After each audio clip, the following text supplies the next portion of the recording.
Damai sejahtera Allah yang melampaui akal dan hati manusia, itulah yang menyertai saudara-saudari sekalian di dalam nama Tuhan Yesus Kristus Tuhan kita. Amin.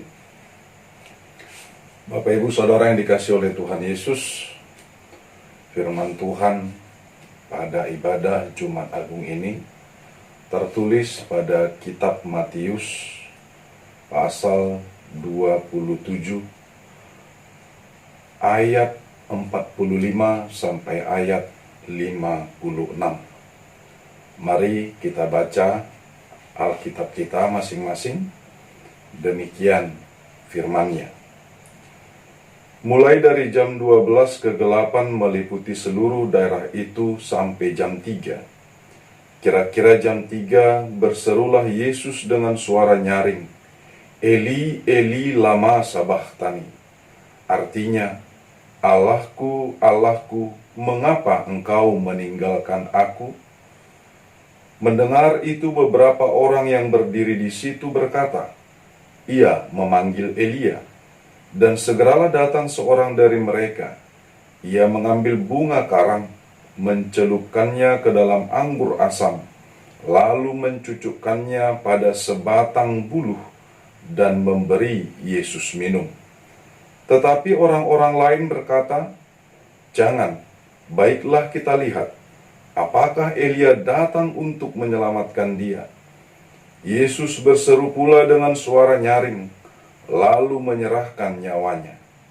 Dan lihatlah, tabir bait suci terbelah dua, dari atas sampai ke bawah, dan terjadilah gempa bumi, dan bukit-bukit batu terbelah, dan kuburan-kuburan terbuka dengan banyak orang kudus yang telah meninggal bangkit. Dan sesudah kebangkitan Yesus, mereka pun keluar dari kubur, lalu masuk ke kota kudus dan menampakkan diri kepada orang banyak. Kepala pasukan dan prajurit-prajuritnya yang menjaga Yesus menjadi sangat takut ketika mereka melihat gempa bumi dan apa yang telah terjadi, lalu berkata, sungguh ia ini adalah anak Allah. Dan ada di situ banyak perempuan yang melihat dari jauh, yaitu perempuan-perempuan yang mengikuti Yesus dari Galilea untuk melayani dia. Di antara mereka terdapat Maria Magdalena, dan Maria ibu Yakobus dan Yusuf, dan ibu anak-anak Zebedeus. Demikian firman Tuhan. Bapak Ibu Saudara yang dikasihi oleh Tuhan Yesus Kristus, tema dari ibadah Jumat Agung ini ialah pengorbanan Yesus yang menyelamatkan. Bapak Ibu Saudara, pertanyaan yang paling mendasar yang pertama ketika kita mendengar tema ini, yakni bagaimana mungkin pengorbanan dapat memberikan keselamatan? Itulah karya Allah melalui Yesus Kristus.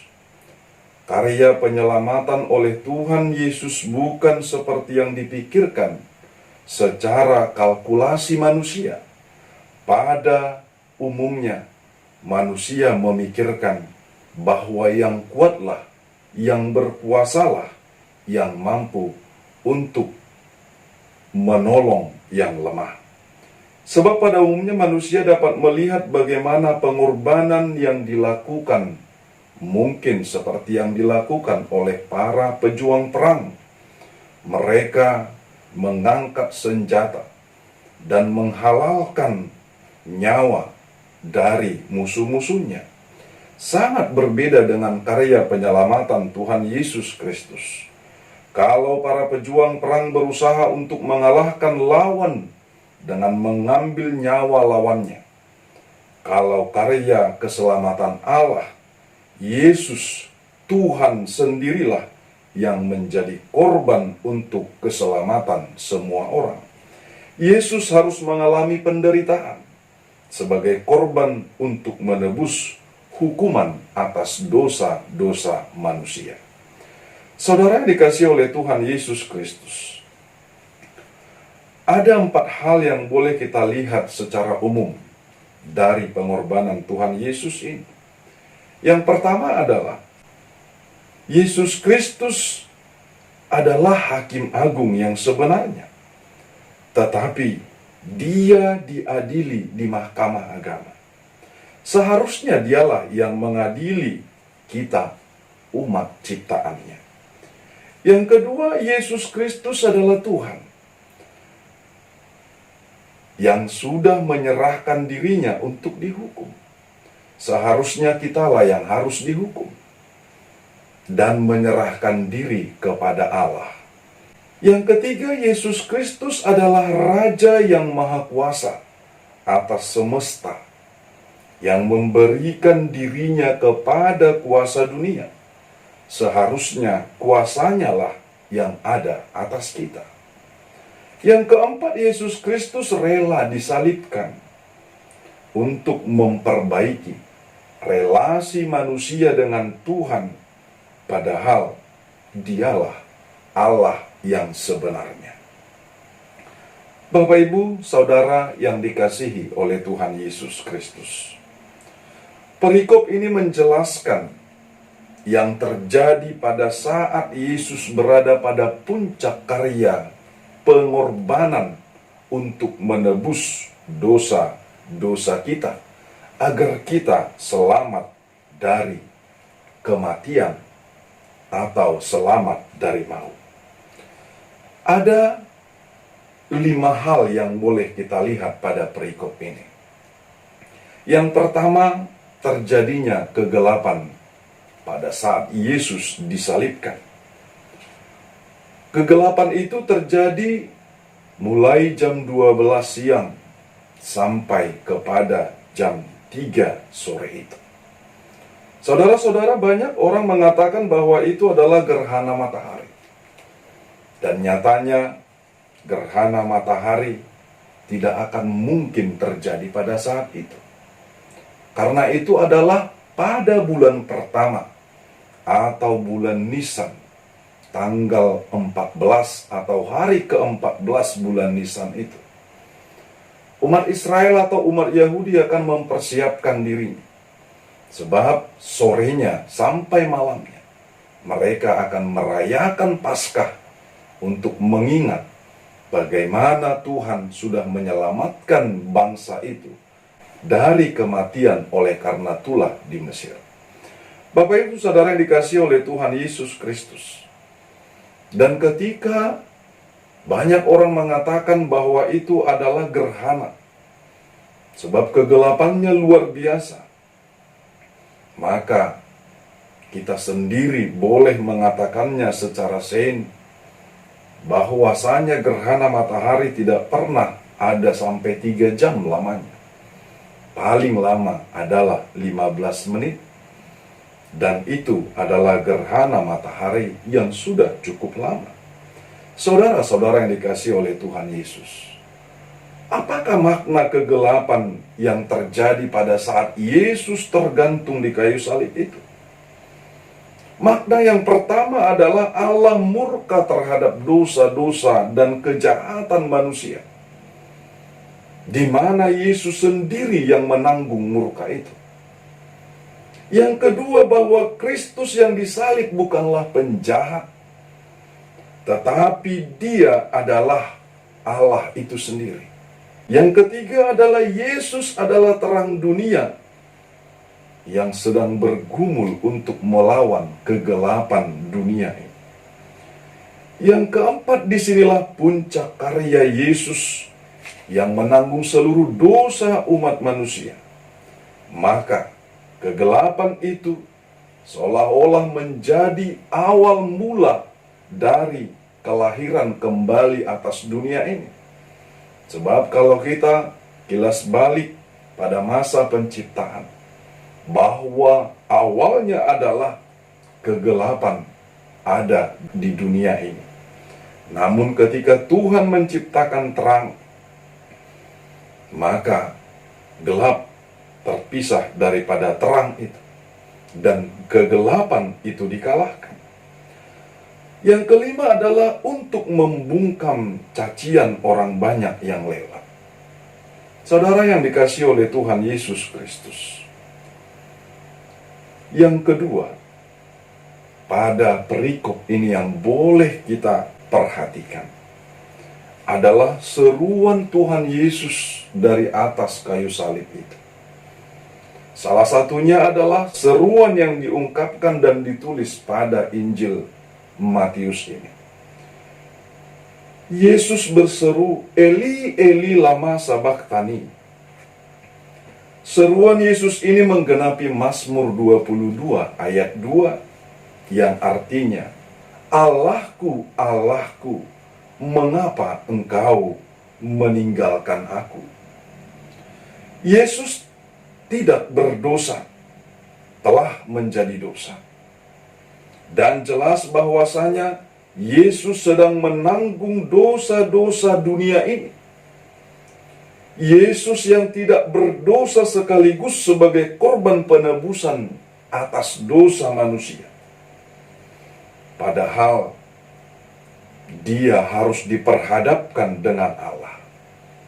Bagaimana mungkin keberdosaan yang najis itu mampu bertemu, bersatu dengan kekudusan daripada Allah? Sebab Allah tidak pernah berkompromi dengan dosa. Allah terus akan menentang keberdosaan. Seperti apa yang difirmankan Allah pada kitab Kejadian 2 ayat 17. Tetapi pohon pengetahuan tentang yang baik dan yang jahat itu janganlah kau makan, kata firman Tuhan. Sebab pada hari engkau memakannya, pastilah engkau mati. Pada waktu Yesus menyerukan, "Eli, Eli, lama sabachthani," ia ditinggalkan oleh Allah. Kealahan itu meninggalkan dia, sebab dia sudah menjadi najis oleh karena dosa-dosa umat manusia yang ditanggungnya. Demikian halnya Roma 6 ayat 23 yang mengatakan, upah dosa adalah maut. Pada saat itu Yesus sedang menjalankan hukuman maut itu, yang seharusnya kitalah yang harus menerimanya dan menanggungnya. Seruan Yesus yang dikutip dari Mazmur 22 adalah Mazmur permohonan Daud. Pada saat Daud mengalami berbagai macam pergumulan dan kesusahan, Daud dalam doanya, dia memohon dan berseru kepada Tuhan agar Tuhan memberikan belas kasihannya. Demikian halnya yang dilakukan oleh Tuhan Yesus ketika berseru, "Eli, Eli, lama sabachthani." Dia memohon belas kasihan Tuhan untuk keselamatan kita, untuk pengampunan dosa-dosa kita. Saudara-saudara yang dikasihi oleh Tuhan Yesus Kristus. Yang ketiga adalah bagaimana respon orang-orang di sekitar ketika Yesus tergantung di salib itu. Bagaimana respon orang-orang itu pada saat itu? Dalam perikop ini ada 3 hal yang boleh kita perhatikan. Yang pertama, pada saat Yesus menyerukan, "Eli, Eli, lama sabachthani," beberapa orang yang berdiri di situ mengatakan bahwa Yesus memanggil Nabi Elia. Lalu ada seorang dari mereka yang memberikan Yesus minum anggur yang asam rasanya. Lalu yang ketiga, ada yang berkata, "Jangan, baiklah kita lihat apakah Elia datang untuk menyelamatkan dia." 3 respon orang-orang yang ada di sekitar Yesus disalib itu adalah olok-olok mereka terhadap Yesus yang tersalib. Kalaupun mereka tahu apa yang tertulis yang dinubuatkan pada perjanjian lama, akan datangnya kembali Nabi Elia, seperti yang tertulis pada Maliaki 4 ayat 5-6. mereka tidak percaya akan hal itu. Sebab penggenapan dari nas itu sudah digenapi pada saat Yohanes Pembaptis datang.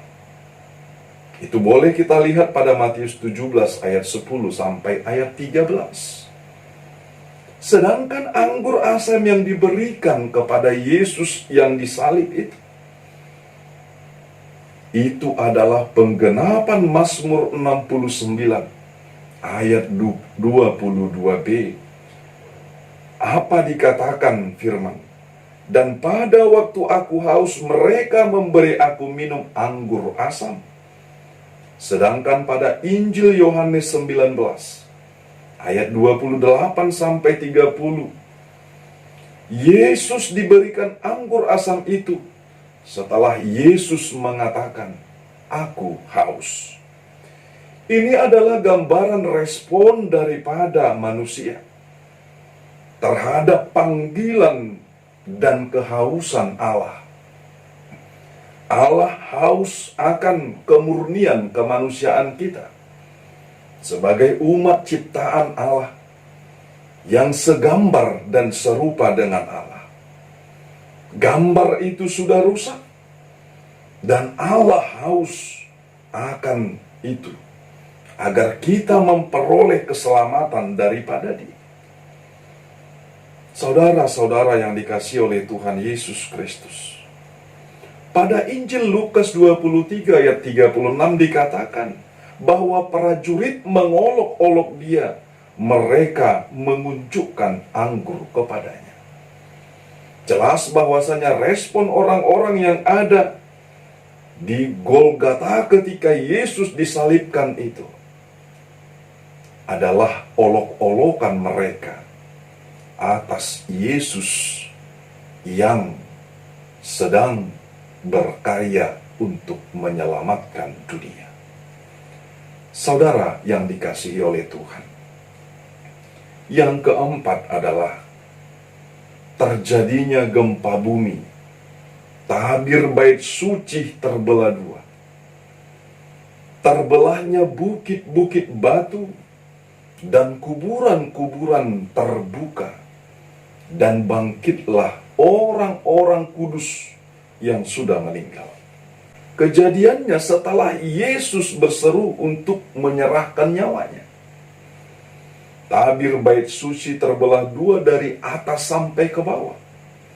Ini menandakan bahwasanya Yesus sudah menggenapi karya penyelamatan dan penebusan atas dosa-dosa manusia. Batasan manusia dengan Allah, yakni dosa itu, sudah ditembus oleh Yesus Kristus. Relasi Allah dengan manusia yang jauh karena dosa sudah didekatkannya. Tidak perlu lagi perantara doa. Cukup hanya di dalam nama Tuhan Yesus. Tidak perlu lagi kurban permohonan. Sebab Yesus adalah kurban satu-satunya dan sekali untuk selamanya, untuk penebusan dosa seluruh umat manusia. Saudara-saudara yang dikasihi oleh Tuhan, gempa bumi yang mengakibatkan bukit-bukit batu terbelah dan kuburan-kuburan terbuka dan banyak orang-orang kudus yang sudah mati bangkit dari kuburnya. Saudara yang dikasihi oleh Tuhan, ini adalah tanda bahwa karya kematian Yesus menunjukkan kuasa ilahi yang amat sangat besar, amat sangat dahsyat.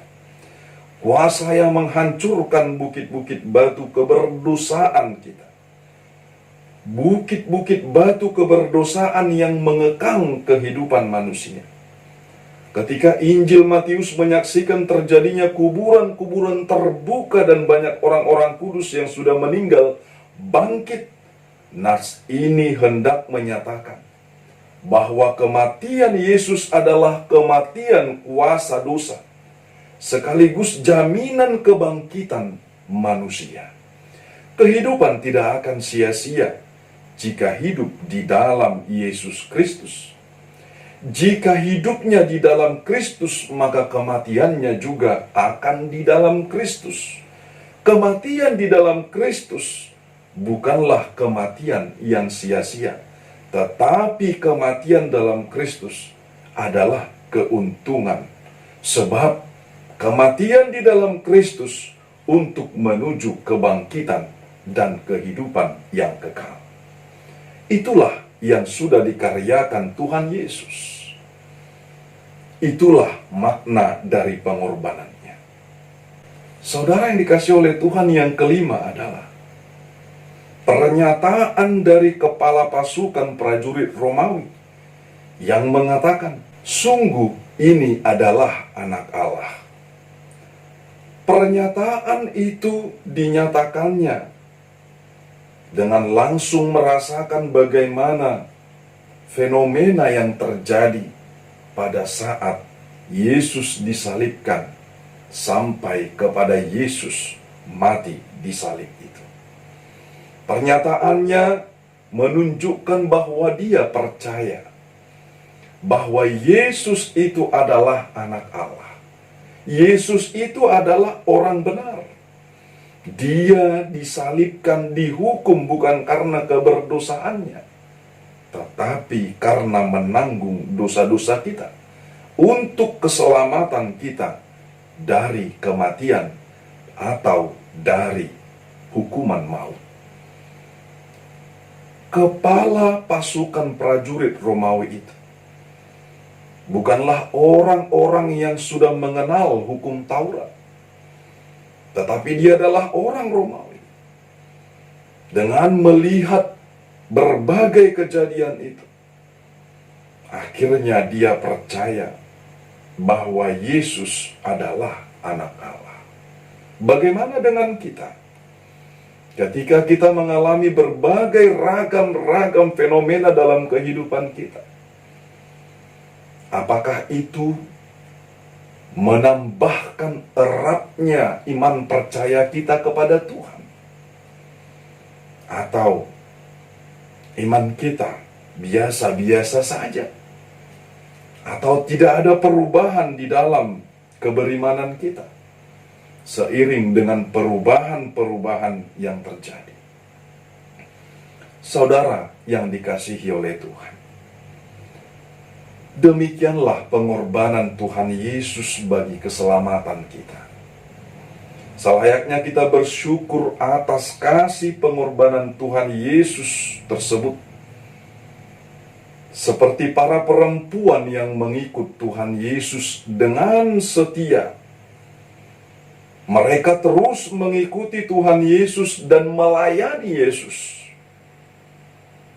Mereka tidak takut dengan berbagai macam ancaman yang mungkin akan datang dari orang-orang yang membenci Yesus sendiri, dari orang-orang yang berkuasa pada saat itu.